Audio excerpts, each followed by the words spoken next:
speaker. This is an incredibly hot topic, as you can imagine. We actually had about 370 people register for this meeting. I know maybe half of that will actually show up the day of, but we're so excited that this topic really speaks to everyone. Lorna Ryan, welcome, is our guest speaker. She has an incredible resume. Lorna is an experienced UK-based registered clinician, nutritionist, nutritional therapy, and lifestyle medicine practitioner. She holds a master's degree in design research for disability, and she really specializes in supporting adults with hypermobility spectrum disorders, Ehlers-Danlos syndrome, and Charcot-Marie-Tooth.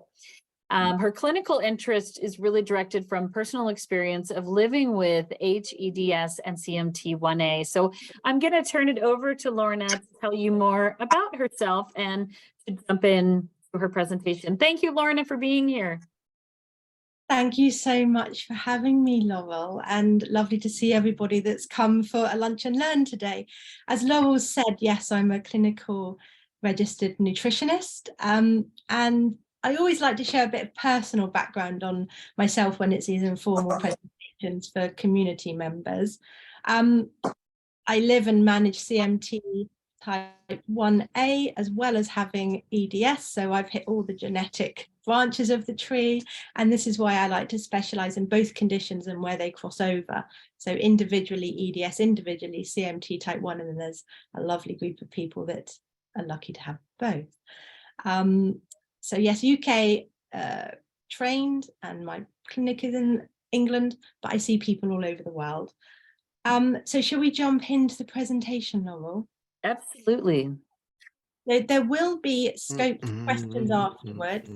Bear with me, I'm really not good with technology.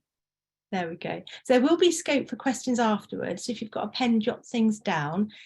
Just to reiterate that I cannot give personal advice on these kind of talks. So I'm just going to clear people, if that's okay, so I can see my own slides. Can you see? Oh, yes. Yeah, it's just the slide and you next to it. So that is perfect. Good. And people are welcome to, one tiny note of housekeeping, sorry, Lorna. People are welcome to put their questions in chat. We have a very large group today, so we won't be able to sort of do a round robin. So I do ask that you put your question in chat, or we can try raising our hands after the presentation. But I would also encourage you to sit back and listen, because I think a lot of your questions will be answered in Lorna's presentation. Perfect, thank you, Laurel. So this presentation is quite an informal talk on nutritional considerations for CMT. So, why is this? Sorry. If everyone can mute themselves, that would be wonderful. I think it's mine, it's not moving. And there we go. So this is myself. We've already just discussed my practice, photo of me. I'm in private practice. I do not work for the NHS.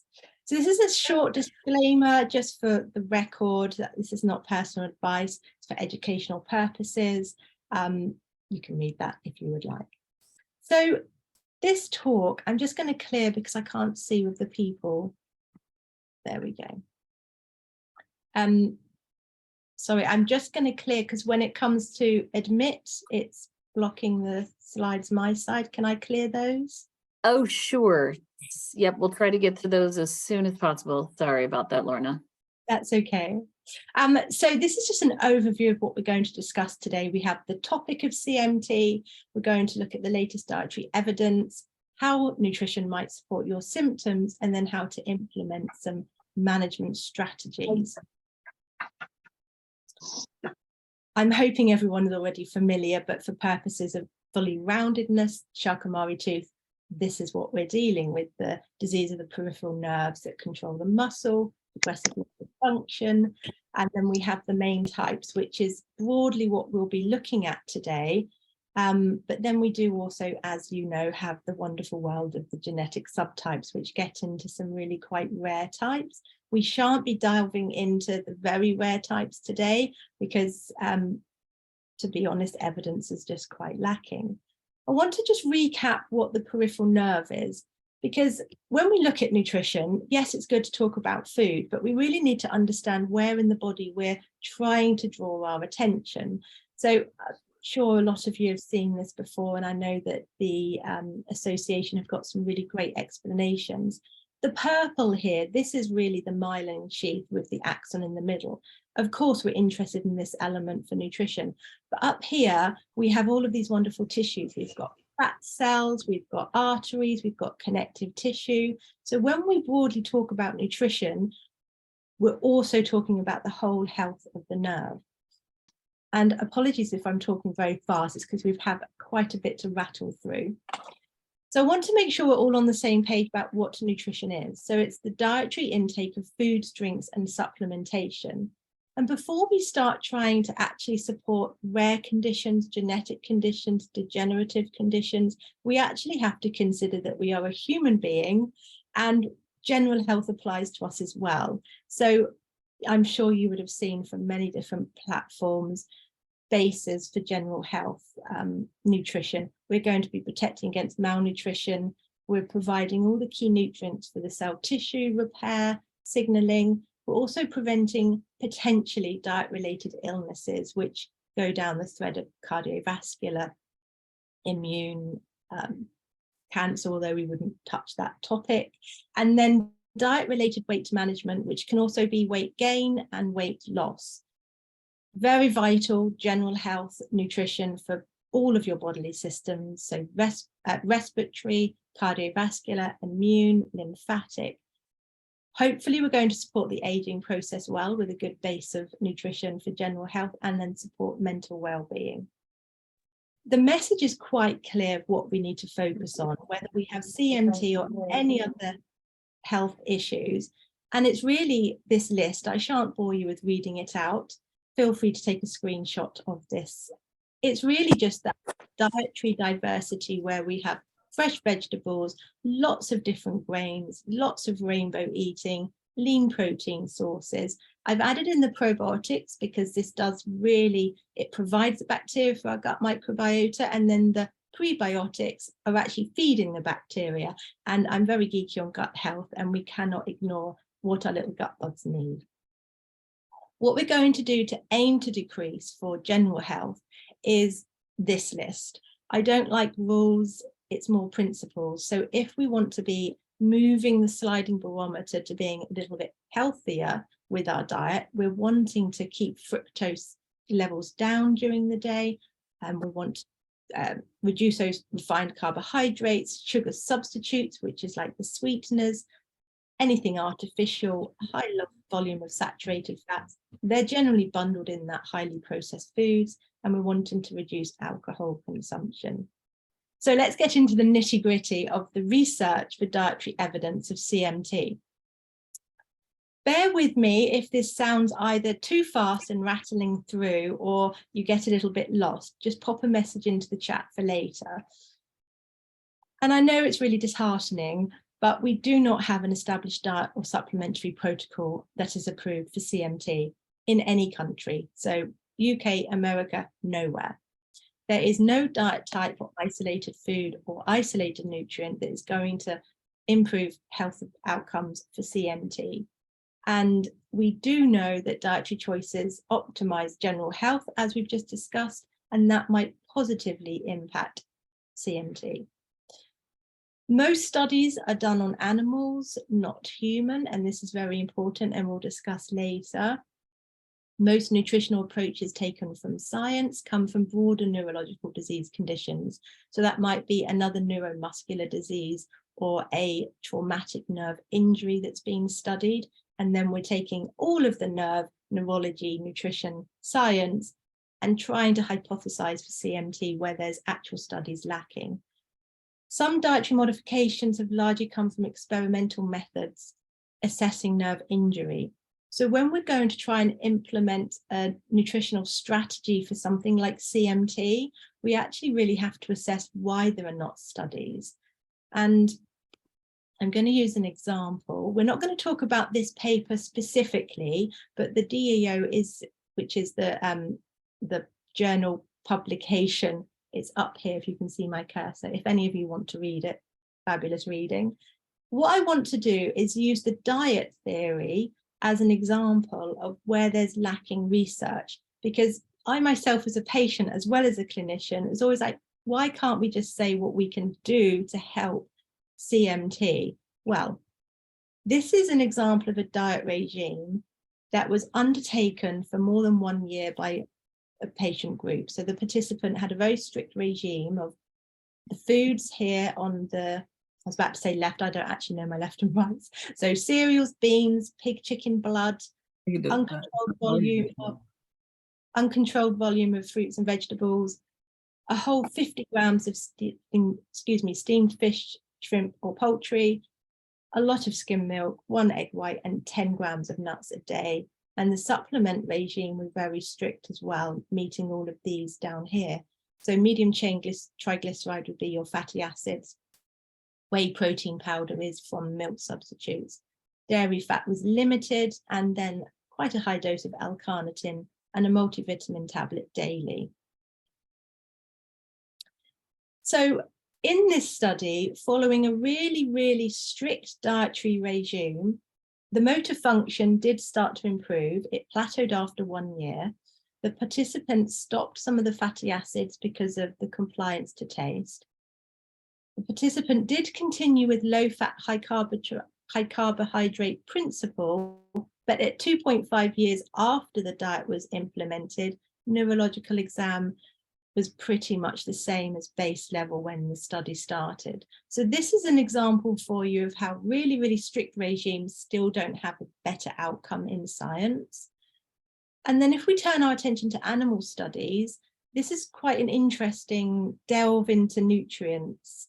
We're going to use it again as an example of where science is on rat models, because again, the DAO is down here if you would like to reference the whole paper.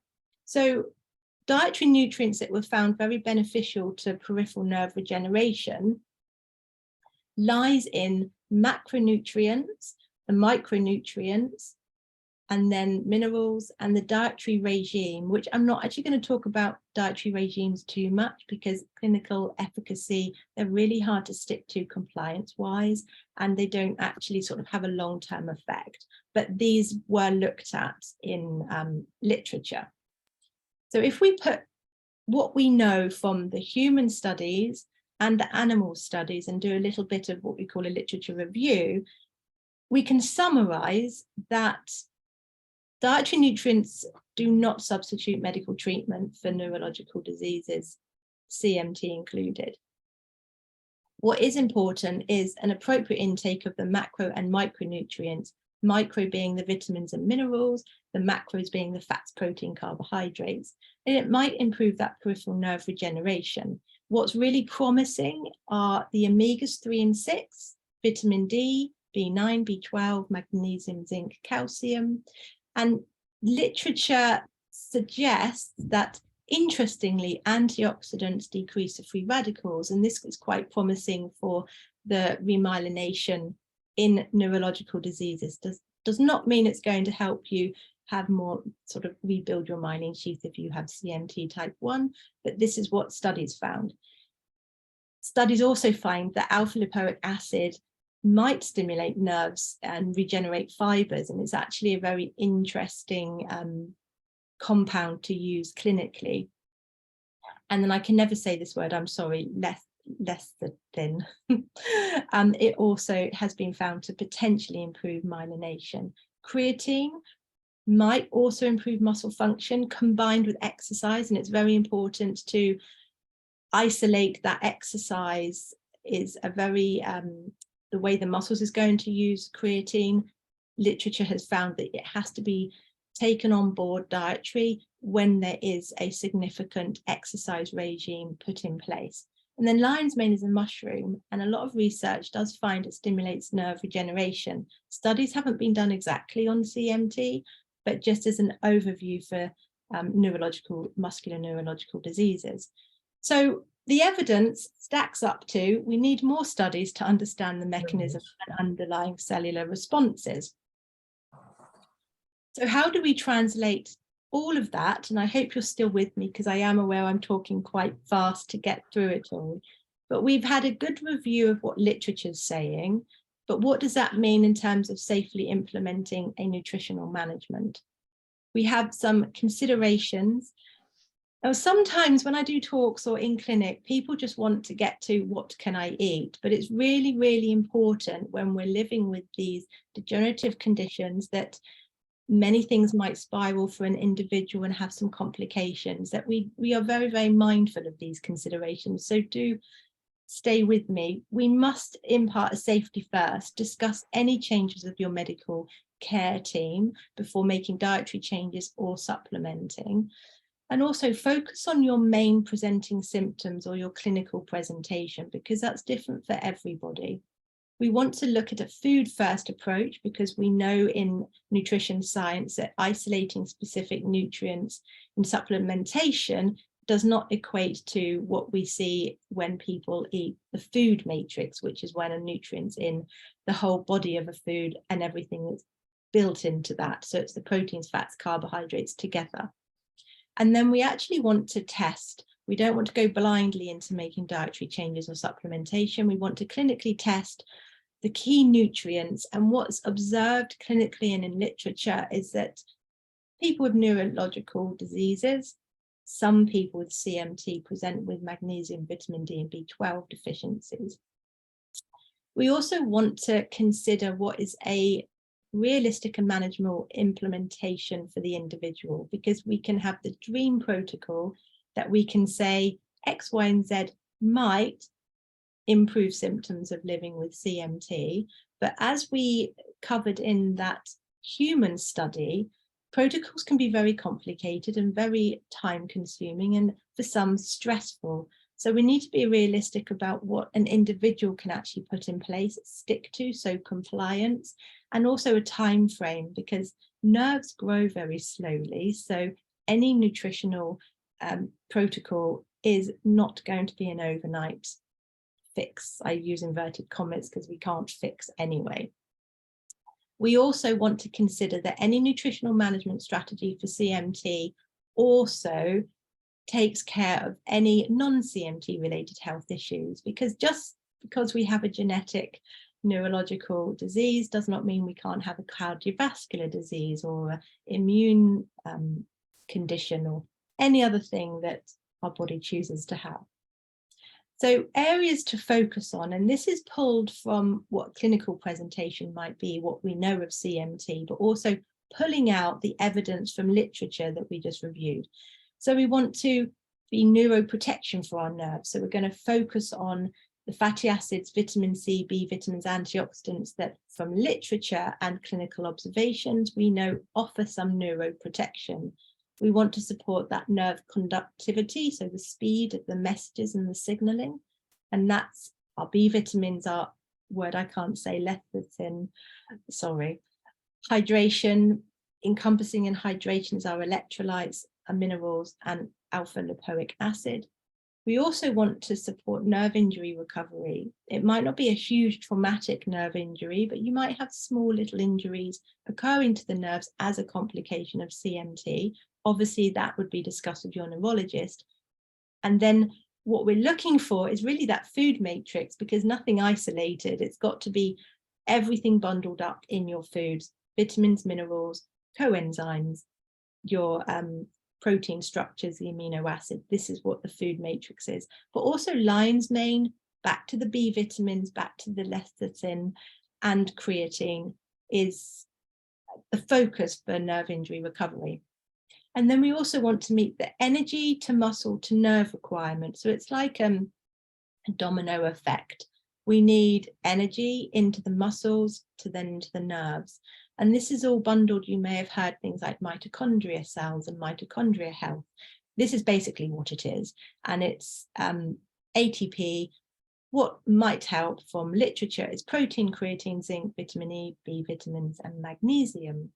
And we know that we need to focus on reducing inflammation. Now, inflammation is a very hot topic, and there's many ways that you can sort of go in and attack inflammation. Inflammation is natural and normal, particularly for CMT, because we're going to have inflamed tissues as we degenerate. Our approach would be foods, as well as keeping on top of our gastrointestinal health, our sleep, our stress, and our exercise. So it's kind of like a 3, 4, 5-pronged approach to reducing inflammation. So first of all, we're always going to go a food first approach. So having discussed our areas to focus, how does it actually translate to what do you eat? You know, you're probably already thinking, well, what does that mean for my diet? So let's break it right down. We see in the literature, and I've just mentioned about foods to focus on, one of them being the fatty acid foods. So where are they?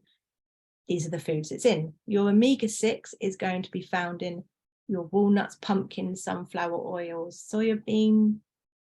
Omega-3s, which I hope all of you have heard about because they make sort of big news. Everyone needs omega-3s. This is from your oily fish, salmon, mackerel, etc. Everything written on the slide. If you are not consuming fish for any reason, then you would really have to focus quite heavily on the flaxseed, walnuts, chia seeds. So your fat-soluble vitamin foods, this is what it looks like in terms of if you was going to go to the supermarket. If you're thinking that you want to focus on your neuroprotection and you want fat-soluble vitamins, you know you need vitamin A, D, E, and K. These are the foods that they're in. And you'll see that actually they cross over. So you've got leafy green vegetables and egg yolks appearing in multiple sort of nutrient isolates.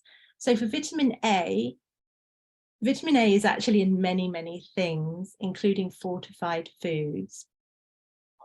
If you do have a comorbidity of anything to do with eye health, you may be told to limit your vitamin A foods, so please follow advice there. Vitamin D is found in these foods, but when we're assessing vitamin D intake, we're also going to be looking at lifestyle of time outside. Vitamin E is actually abundant if you're eating a very balanced diet with a lot of nuts, seeds, and plant-based oils.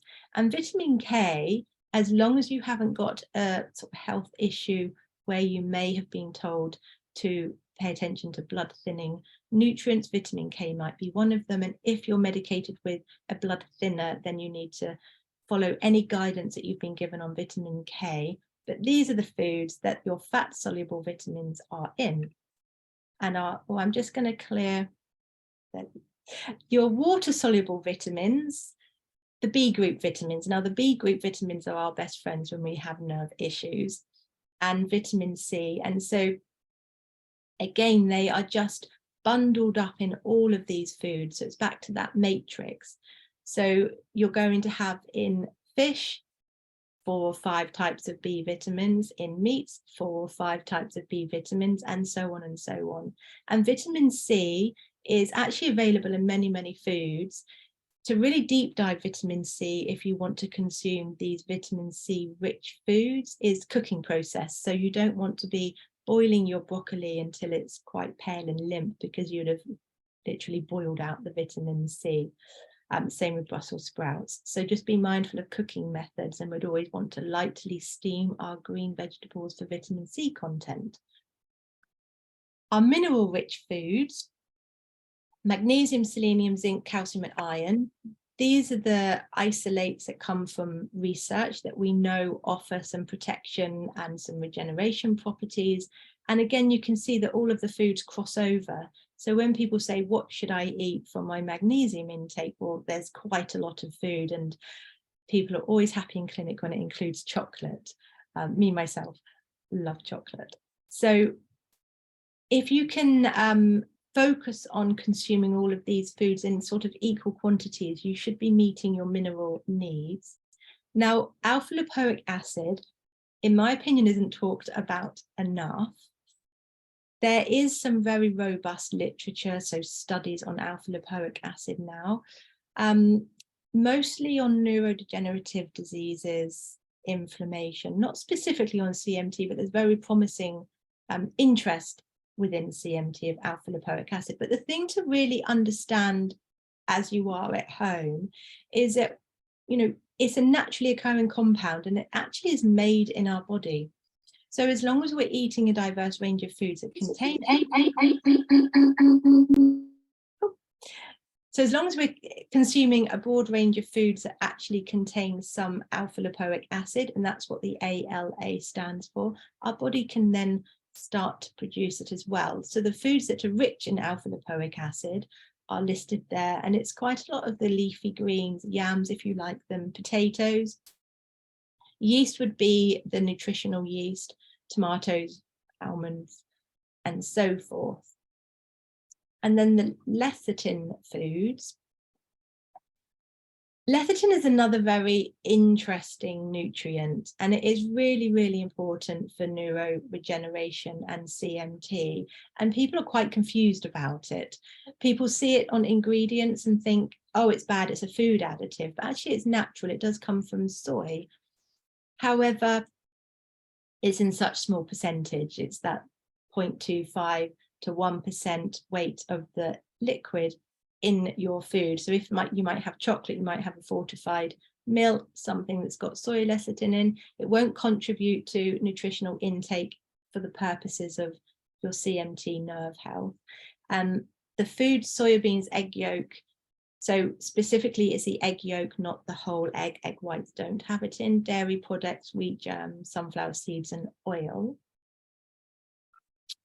And then creatine is also a very interesting product. I get asked so much in clinic about creatine needs and should I have creatine now? Now the body does naturally manufacture creatine, which a lot of people don't think. I think it's the gung-ho marketing of people trying to sell lots of products that they sort of forget to let you know that your liver, pancreas and kidneys can make some creatine every day. If you are not exercising very, very heavily, you don't necessarily need to have additional creatine. If you are not a fully vegan, so following a full plant-based diet, and you are consuming red meat, salmon, seafoods, and if you also like tempeh, it's not for everybody, that's fermented soya product, then you would be getting enough creatine to support muscle function, muscle repair, even with CMT. However, food-based creatine does fall very low compared to synthetic made supplements. So this is where creatine is very interesting to look at if you have a neurological condition, CMT, and you are doing a lot of exercise, or maybe you're sort of a professional sports person, then we would probably look to having an increased level of creatine in your diet. Now, lion's mane, this is my geeky little topic, lion's mane. This is actually, if you've never seen it before, the mushroom. It's a big mushroom. You can eat it. Depends where you are in the world or the state of America, whether you can actually get hold of it. That's another question. So you can have it raw, cooked, a food-based powder, tea. Some people mix it with coffee. So yes, you can eat it as a food. However, where the research sits, and sort of, we have to be careful of clinical observations because nerves grow so slowly and repair so slowly. You know, it might take 5 years to actually have robust clinical observations, and studies just aren't that, there's just not that many of them. Japan does a lot more studies on neurodegeneration of lion's mane. But if we're talking about wanting to potentially support the nerve growth factor, nerve regeneration, we're really going to be needing therapeutic levels of oral supplementation. Now, antioxidants are a big topic. People come into clinic very confused. They think they need to take an antioxidant. They're not sure what an antioxidant is. And if you bear with me and remember the beginning of this talk where we looked at what the literature summary is, antioxidants play a crucial role. And that's because they're those natural substances, so they're compounds. And I've got this cleaning bucket picture here, so that every time you think antioxidant, think cleaning, because they actually clean up the free radicals, and that's what causes oxidative stress damage. So we're trying to always limit damage to our nerve cells. So we want antioxidants to come in and literally clean them up.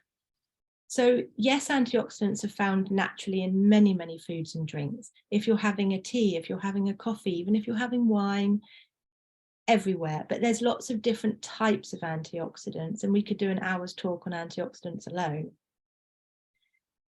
The most familiar ones, and the most ones that's studied with clinical efficacy for neurodegeneration, including CMT, is your vitamin C, beta carotene, which is a type of vitamin A, the alpha lipoic acid again that we quite like, and selenium. So let's move on to supplementation, and I'm sort of trying to whistle through it quickly. So again, when we're going to be looking at supplementation, particularly for CMT, we have to be very considerate about what we're doing. So we have to know that there's no supplementation found to support CMT, either in a combined protocol or an isolate. Always consult your medical doctor before supplementing, and this is because there's many drug-nutrient interactions and contraindications with other health conditions. Always act with caution for pregnancy. Probably about a half hour. Sorry, was that my end? Always act for caution with pregnancy, breastfeeding, prescription medication. And this is something I'm quite get on my soapbox about with supplementation, is that not all supplements are created equally. So we have clinical grade, so there's medical grade supplements that your doctor might prescribe, they're fully licensed, etc. Then there's clinical grade within nutrition, and they're all sort of approved, and they're lab tested periodically, so we know what's in the bottle. We also know mode of action and efficacy. But there are also supplements that the values, for example, if the bottle says 100 milligrams of something, you might actually be getting 140 or 60. So there's a sort of grey area in between. And sometimes it's not actually inside the capsule what the bottle says. So please act with caution if purchasing any kind of supplementation. Try not to buy online and go to a reputable source. The other thing to have consideration with supplementation is that isolated nutrients have substrates. So a lot of people come to clinic and they say, oh, I've Googled or I've read or TikTok, and so I've started taking X, Y, and Z. But what hasn't been sort of educated about is the different substrates of every single nutrient. So I've used magnesium as a very good example. Someone might say, I'm going to take magnesium for leg cramps, and then they take magnesium citrate, which is probably going to give them onset of diarrhea and some tummy cramps and not actually do anything for the leg cramps. So for magnesium, we have citrate, glycinate, chloride, lactate, malate, oxide, there's many. And most supplements also have those differing substrates, which all have different actions in the body. And then the preparation and mode of delivery is always different. So what we're going to look at is efficacy of a supplement for you as an individual. Some people might do well with a capsule, some people need liquid, some people transdermal. And in cases of deficiencies, depending on the nutrient, you might even see your medical doctor for an injection or an infusion. So let's get to the specifics, because this is actually what most people want to know. We've taken what literature has told us. We've taken what we know is in food. Sometimes, though, for very different reasons, we can't quite meet our needs in food. And when we have a disease like CMT, we really want to make sure that we're doing the best we can to get key nutrients in. So specifics of supplementation, B12, we want a blood test. We want to know what our level is. Ideally, we like to be over 400. So in the UK and America, it's around 200 is the cutoff for being deficient. What tends to fare well for neuro research is keeping a level over 400. Everyone has a different level, which should be discussed with a neurologist, though, because we don't want to megadose. That's very contraindicative to B12. And B12, if you are deficient, your doctor might actually prescribe injections to get your level up. B12 drops very slowly. Once your level is of an optimal level, we just want to make sure that it's sort of drip fed routinely to keep it that level. It takes 3 to 5 years to deplete totally. Vitamin D, We want to blood test, see what your level is, and then we might use supplementation if you're deficient. Vitamin D is one of the supplements that most people should be taking to keep levels up, and we want your level to be at least 60. For some people, higher. These values are for general health. Vitamin D is very important to maybe have a little bit higher if you're female with a risk of osteoporosis. You'd also be looking at calcium with that vitamin D and discussing with your medical doctor. B6. Now, I have put on limit to under 200 milligrams daily, but I actually never supplement with B6 because it is neurotoxic. And for me, I don't think there's enough research to know if it's going to be okay. If you're taking a multivitamin or maybe one of these sort of powdered drinks, so it's a multivitamin powdered form or a capsule and it includes a small amount of B6, it's probably okay. The research suggests it will be okay, but to isolate B6 nutrient in a supplementation that is in the upper level, we know is neurotoxic. Alpha lipoic acid really does depend on needs. So, you know, this is general for adult population.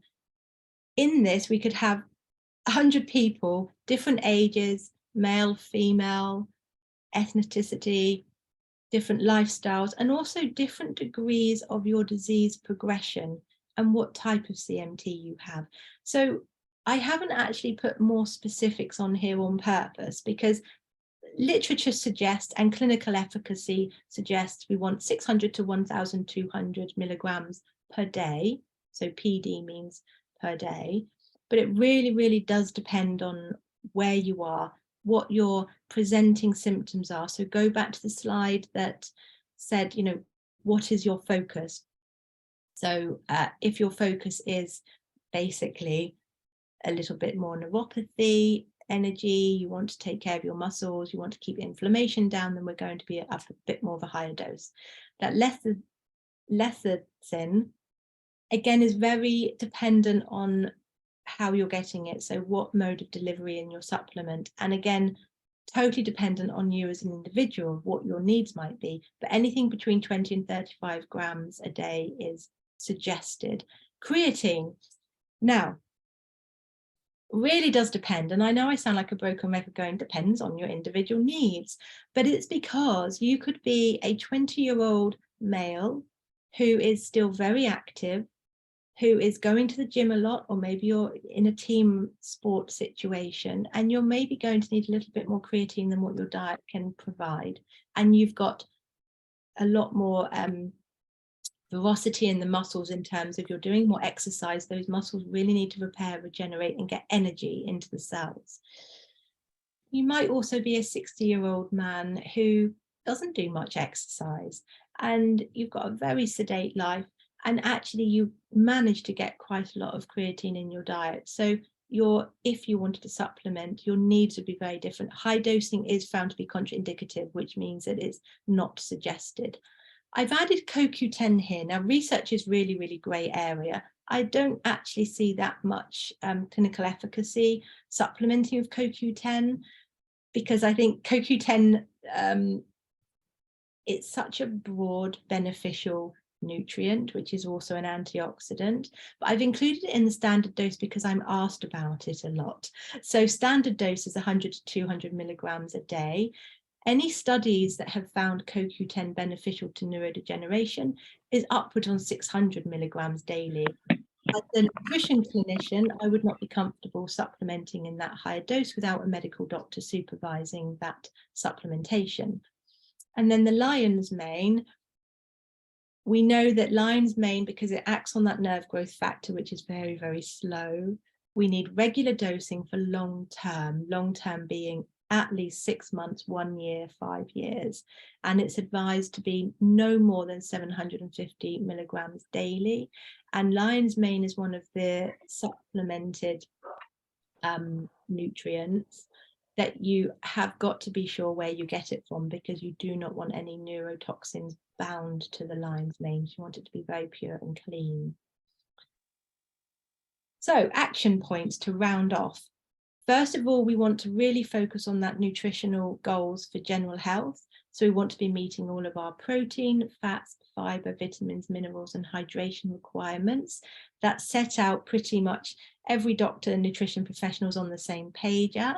And then we want to layer in our targeted nutritional focuses to meet your individual CMT presenting requirements. So if you're sat at home thinking you actually have more neuropathy or leg cramps, then we've covered things that might help that a little bit more. If you're someone that has a little bit more fatigue or particularly muscle fatigue, then you know which nutrients to focus on, broadly speaking.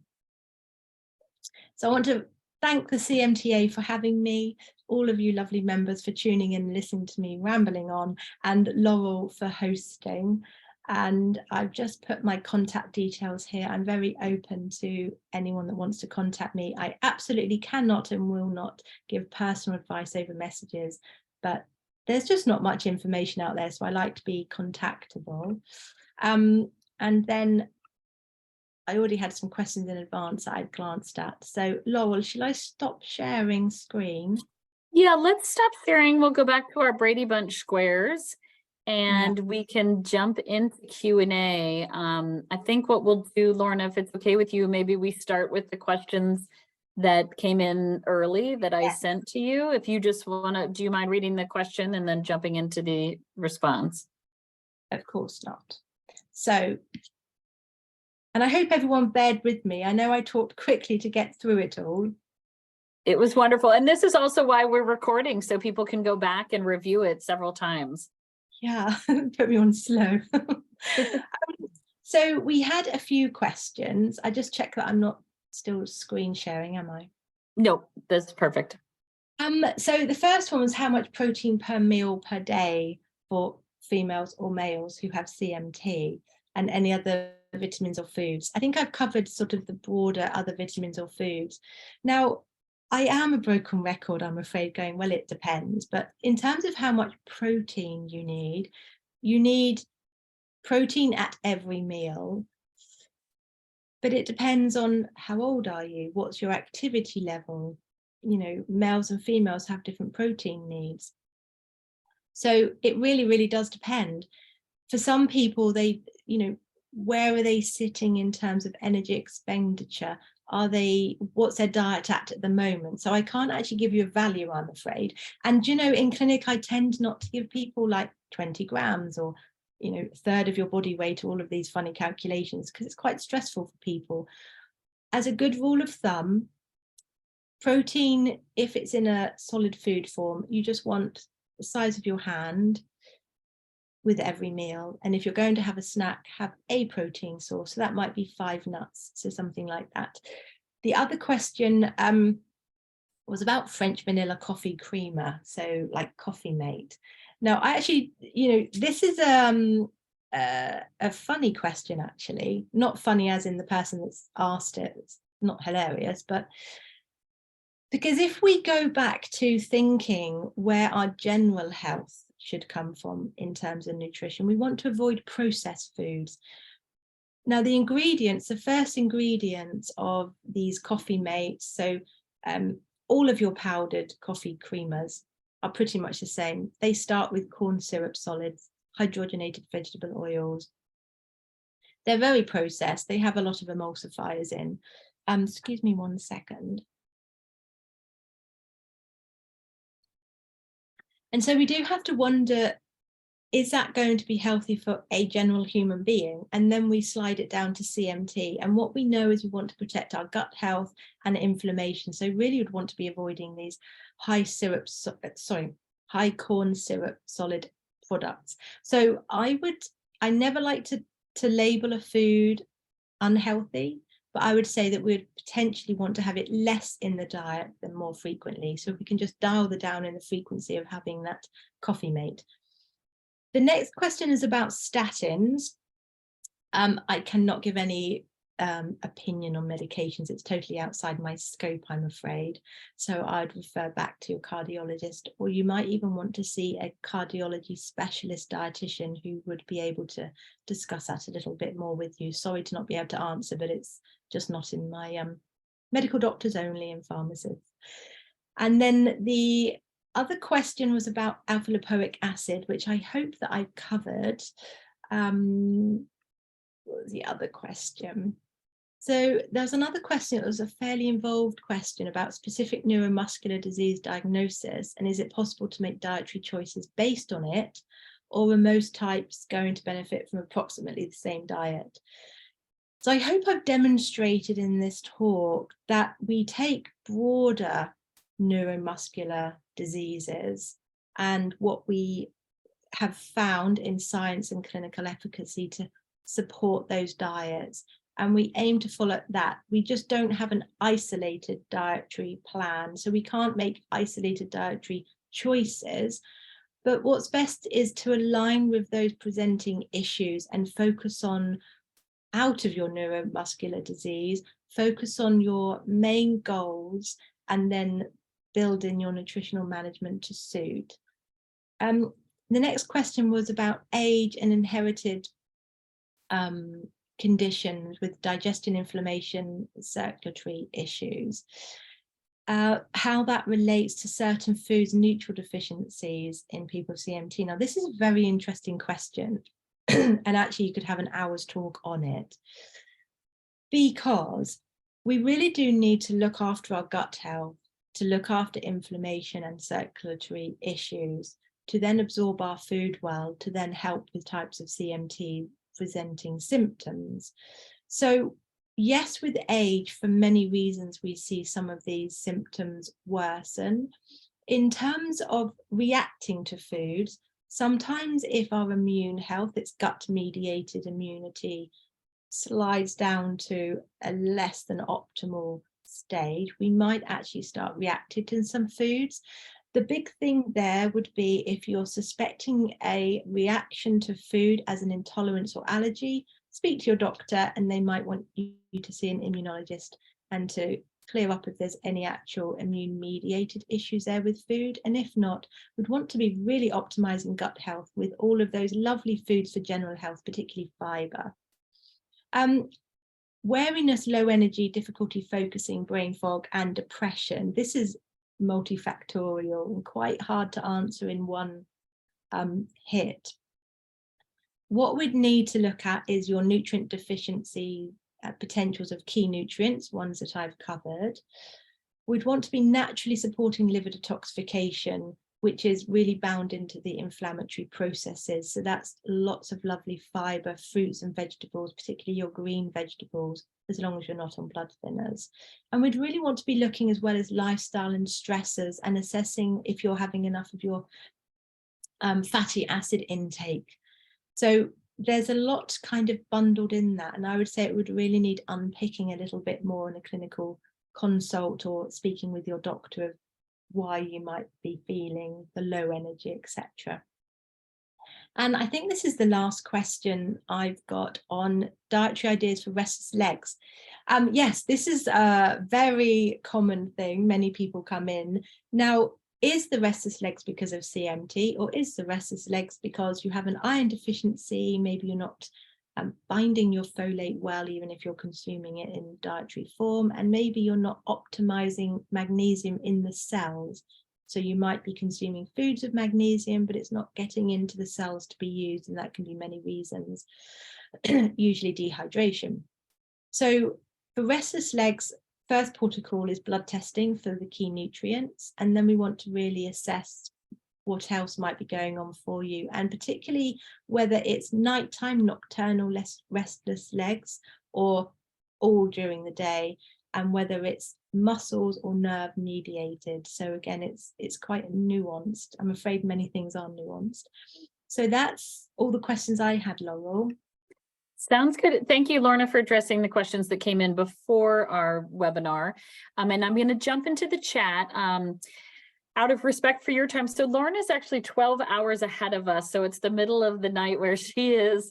And so we do, she has committed to 1 hour. Lorna, we might not get to all the questions in the chat. I can send you the chat log and you can answer the questions in your own time, or we can stay on a little longer. I'm going to leave that entirely up to you out of respect for your time. Yeah, I am okay to stay on, obviously not for like another hour, but yeah, I'm okay. I like to be thorough.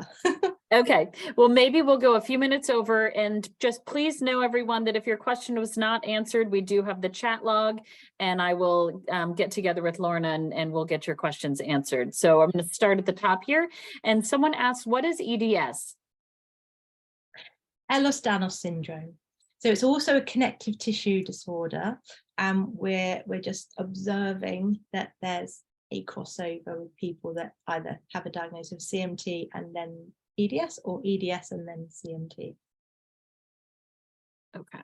And then someone asked that they sent me a note saying you said to note anything that perhaps you went too quickly through, and they asked about prebiotics and probiotics. Okay. Yeah. In what capacity, what they are or why they're good? They just noted that to repeat that information if possible. It went too quickly off screen. But it will Okay. also be part of the recording, so they can watch the recording and pause it. And just to touch on it very, very briefly, the gut microbiota is really, really important for how we metabolize foods.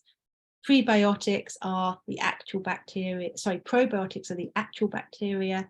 We don't necessarily need supplementation, you can get it from food, and the prebiotics feed the bacteria. And this is, I mean, I could do an hour on the bacteria. Well, I think we should have an perhaps continued series going on, because there's so many wonderful, great questions. The next question is, are avocados beneficial for nerve health? Well, they are an excellent source of fatty acids. They are an excellent source of short chain fatty acids for the gut, which goes on to make tryptophan, which goes on to have an anti-inflammatory effect.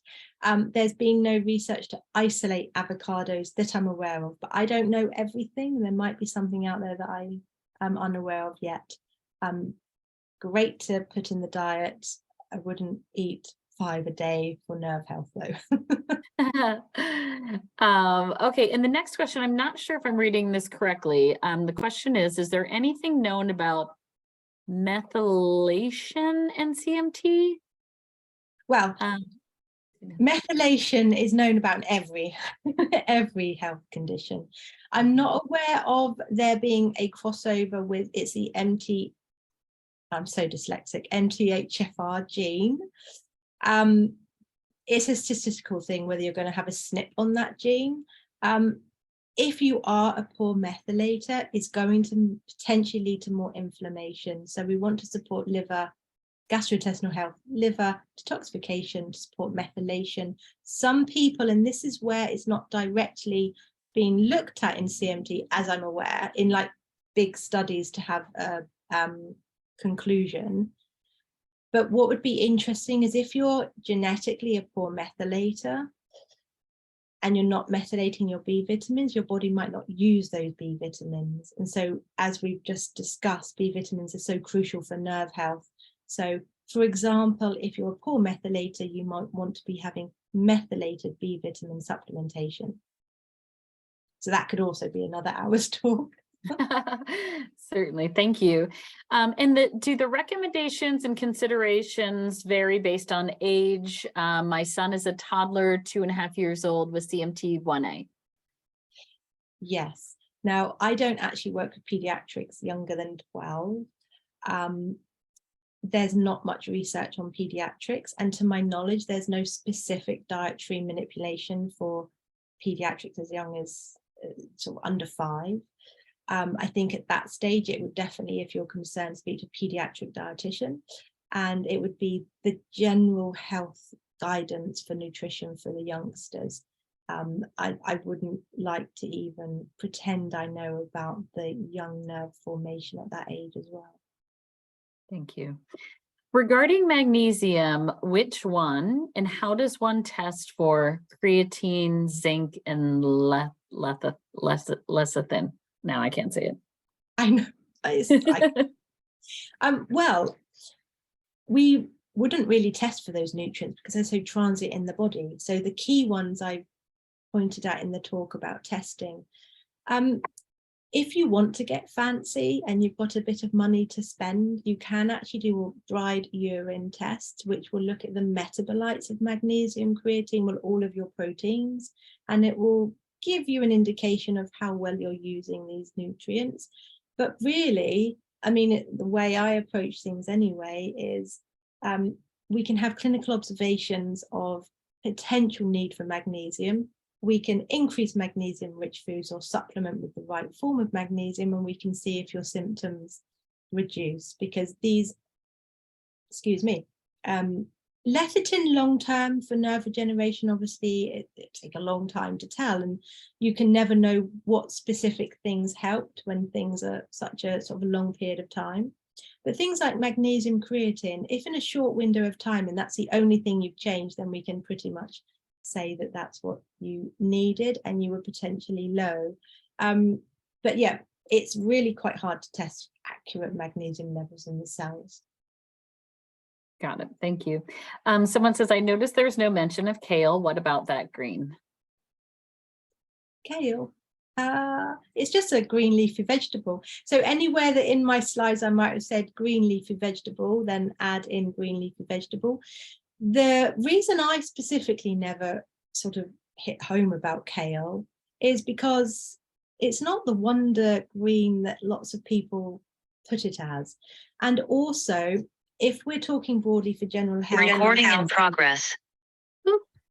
Sorry about that. Mute And that person. if you might be sat at home with a thyroid condition or on certain medication, then we don't want to be pushing too much kale into you anyway, because of potential. And it's not, I'm not saying it's the case for everybody, but there is some potential and some literature to support that it might not be a good vegetable to have in absolute. People have these 200 ml juices and things. But it's just a green leafy vegetable included in, it's got lots of nutrients, magnesium, folate, obviously. Wonderful. I think you've kind of touched on this. Someone is asking, can a blood test detect if we need creatine supplementation? It's really hard to get an accurate level. Yeah. So, Okay. I know some practitioners do, but what we're really looking at, I mean, again, if you really want to get fancy, you can do testing and see what your mitochondria ATP matrix nutrients are. But I kind of think the way I view it anyway is we test for things that's essential. If we feel that your diet is not providing enough creatine or protein for your expenditure and you've got symptoms of muscle fatigue, etc., then we just increase dietary forms or supplementation, and we save our money on testing because oh, excuse me, my light's just gone out. We save money on testing and we maybe put it to something that might be a little bit better quality foods, or having a massage or something. That sounds good. Next question. Aren't mushrooms inflammatory? I thought we were supposed to stay away from such foods. Ah, mushrooms inflammatory? No. So I'm not sure where, I don't want to say someone's wrong. And again, I don't know everything. But it depends what context you're meaning. So mushrooms are actually really, really beneficial. They're full of beta glucans, and it depends what mushrooms as well. So the ones that are neuroprotective and help regeneration is the lion's mane mushroom. Other mushrooms have different benefits. In terms of inflammatory, they're full of different nutrients and beta glucans supporting gut health, which helps inflammatory processes in the first place. So to my clinical experience and knowledge base, I would put mushrooms in the anti-inflammatory bracket. Wonderful. What is your opinion of collagen peptides? This, because obviously, nerves, EDS, it's all connective tissue.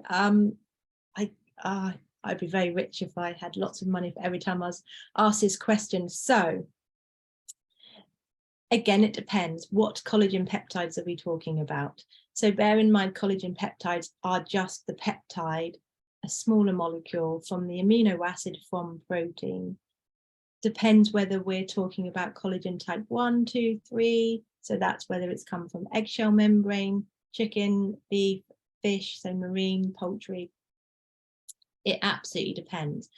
Now, if you have suboptimal digestion, there's some reason why you're maybe not metabolizing your amino acids and protein from foods, and maybe you need a little bit more help with collagen intake, then sure, we can go and we can pop a little collagen peptide in there. But research is, I mean, there's some exciting research coming out, but we're certainly not at the place to say that it's got any efficacy for nerve regeneration at this stage. But it won't harm you if you have money to spend on it. And sometimes if you believe something's helping, you know, the placebo effect. Absolutely. Just a quick note to the people who are just now joining us. You may have gotten the time zones confused, but don't worry, we have recorded the meeting. You are joining us at the end, but we will share the recording with everyone so you can watch the full presentation, but we're just wrapping up our Q&A. Next question, a reputable source for supplements is challenging to find. Can you provide a quality source? So sadly, one brand doesn't do everything. So sometimes brands will specialize in an area. In America, a trusted brand that's not really expensive, and I don't normally endorse brands, so this is not, I'm not affiliated anyway. It's just clinical efficacy is pure encapsulations. So they are, you know, what is in the bottle is in the bottle. Sorry, what's on the label is in the bottle. And I get quite good results with them. I wouldn't be comfortable to name any other brands as a sweeping statement, because some brands have products that don't work. Other brands have products that are really good. Sounds good. Hal, I'm going to skip over your question because it's about genetic testing, but yes, it can take up to 6 weeks to get results. Let's see. I see the prefix R and S on some alpha lipoic acid. Could you explain? On the, as in substrate, so there's alpha lipoic acid, R, S. Sorry, I'm so dyslexic, I've already forgotten the letters you said. Let me write it down. R and S as a prefix. Oh, I don't know off the top of my head, actually. It's a substrate, but I can't remember. Cannot pull that from my brain. I'm terribly sorry. I'm That's happy okay. to get back to the person, though. We can get back to that person.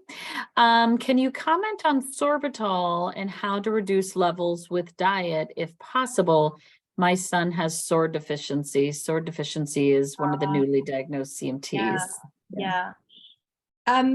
It's such a new area and there's no clinical, I've never had anybody in clinic.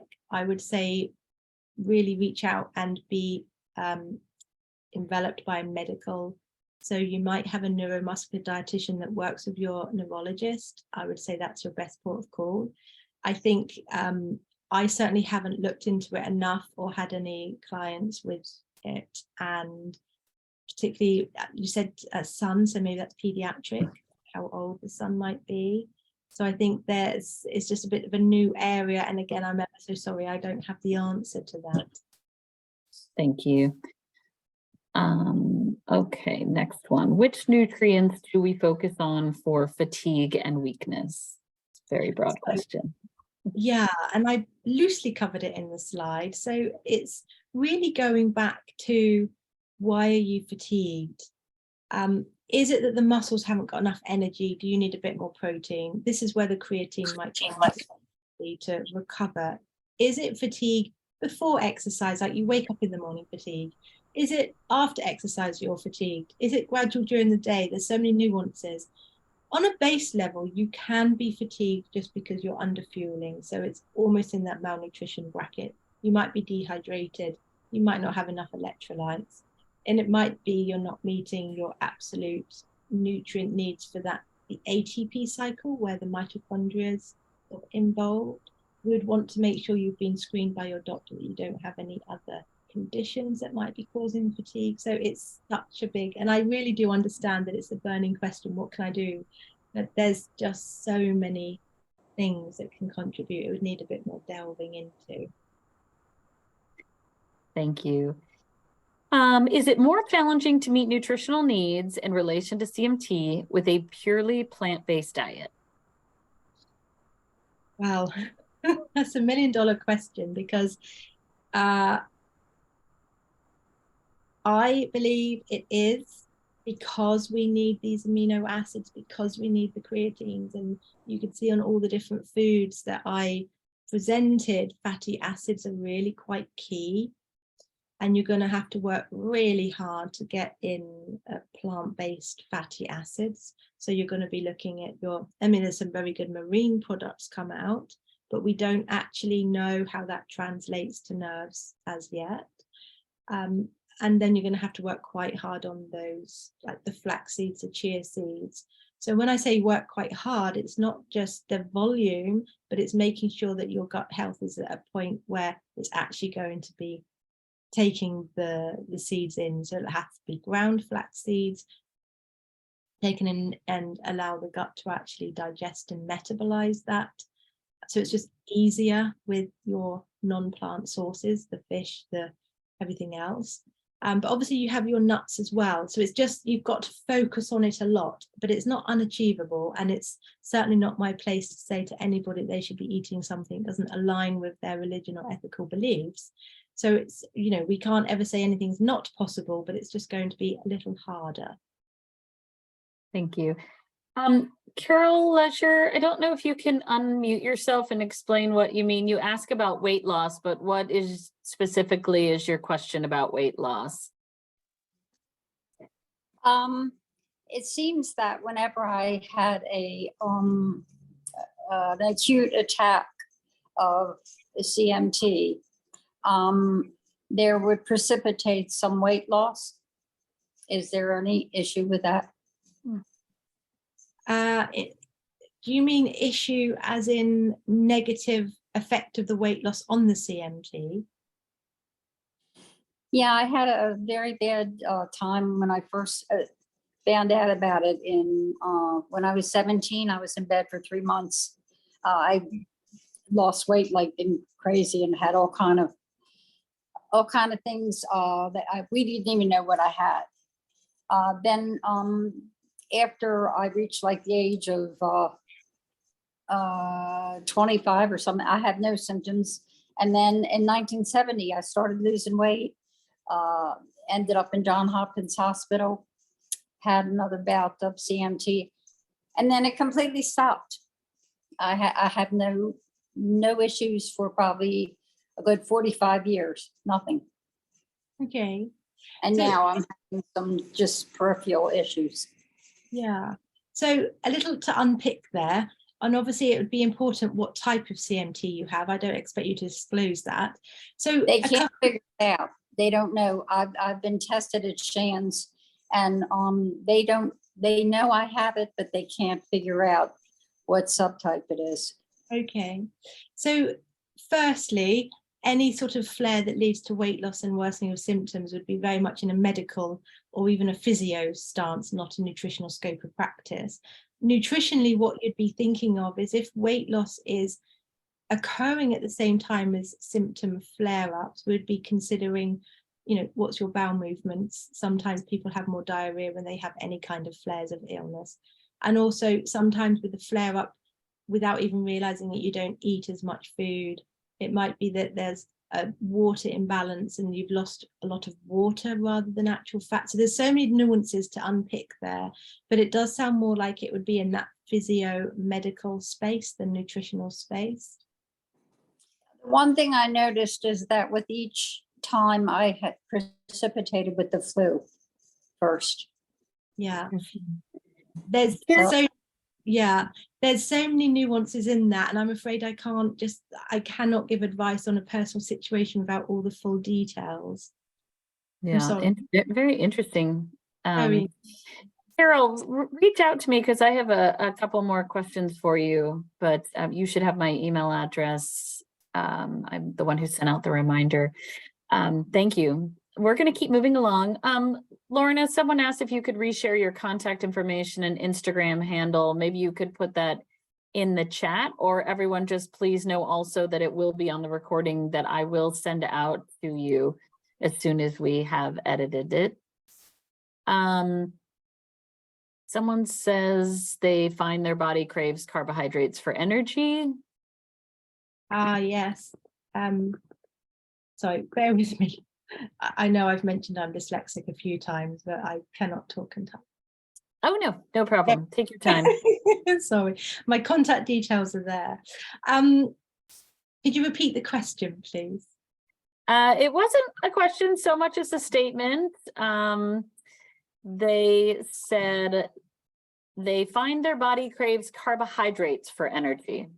Right, Yeah, yes. it was it was me. Sorry, I'm Jill. Oh, excuse me. I don't know why I can't speak. Yeah, it wasn't a very good question. I suppose the question is that normal or am I kind of unusual? No, you're very much normal. And there's again lots of nuances of why this occurs. And again, I can't comment on your personal health situation. The sort of big question is whether it's CMT related or just being human. Sometimes it depends where you might be in the menstrual cycle, or if you're, I can't see you clearly, I'm ever so sorry I don't want to offend and gauge age, but whether you're where you might be on your female hormone health. And also, and this is very important, back to that sort of bracket of general health, but also when we consider that we have neuromuscular issues and degeneration, is that are you fueling enough with proteins and fats to give your body the substance it needs? Or is it just that your body is going, I need a lot more glucose, and then give it to me? But there's so much involved in appetite and cravings and wanting carbohydrates. It goes to blood sugar regulation, it goes to gut health, it goes to sleep, dehydration. There's so many things involved in it, but absolutely normal. And it's one of the many things that comes through clinic. Thanks, Lorna. Let's do one more because we're almost at 1:15 Eastern time. And then I will go through the chat and get any remaining questions to Lorna. I have skipped over any medical or neurology based questions that do not have to do with nutrition. The last question we're going to take is, what about turmeric and curcumin? Yeah, very interesting compounds. They are in the family of antioxidants. So they're both basically same. Curcumin is turmeric, it's the compound formed of it. Now, when you might, if you Google and you read about the anti-inflammatory antioxidant effects of curcumin, there's two things to be aware of in studies. So it's found to be very helpful potentially for bowel disease when it's not got black pepper, so it stays in the bowel. I don't specialize in bowel disease, so I don't want to sort of comment any more on that. That's incorrect. And then if we do have curcumin with a fat, so milk or oil and black pepper, it helps absorb through colon and can potentially be anti-inflammatory. Now, having a little bit daily, you know, making a curry, making any kind of food, turmeric latte, turmeric or curcumin, whatever you want to call it, it contributes to what we'd call like the bucket of healthy foods and beneficial dietary compounds. But it's not going to be the miracle that some claim it might be. For therapeutic doses, we will be talking about supplementation. So for certain health issues, yes, we might want to supplement. There's not enough studies really to really show clinical efficacy. And it would just be forming that antioxidant bucket, not specifically for CMT. So I very rarely supplement with it in clinic, but would, you know, it's a wonderful route to include in your daily diet if you like the taste and can chop it without your fingers going yellow. True. Thank you, Lorna, so much. I'm going to wrap up the chat questions. I will circle back to the chat log and see what we missed and get those over to Lorna. As I've mentioned several times, we have recorded this wonderful presentation and I will email it out to all of you so you have a link to it. It will also live on our website in the webinar recording section. And Lorna, a couple people asked if you will be sharing your PowerPoint presentation. Oh, I don't know. I've never been asked to share my PowerPoint presentation. Well, think about that. It's obviously all the content is in the recording, so that should suffice. I'm not sure if there was a specific reason why someone needed the PowerPoint, but we don't want to put you on the spot. So you give that some thought. And we will definitely share the recording in the coming days. And thank you for the incredible presentation and wonderful information that you shared. This is such an important topic for our community. Yeah, I hope that some of it was helpful to people. A bit of a whistle stop. You'd need a day to go through everything. But thank you so much for having me. It was a pleasure. And sorry at the end, my brain's kind of closing Oh down. no, it's the middle of the night for you. So we're so grateful for your time and thank you for working with our time zone. Wonderful to see everyone. I hope you'll join us for our next Lunch and Learn, which will be advertised shortly. Thanks everyone. Thanks Lorna. Great job. Take care. Bye-bye.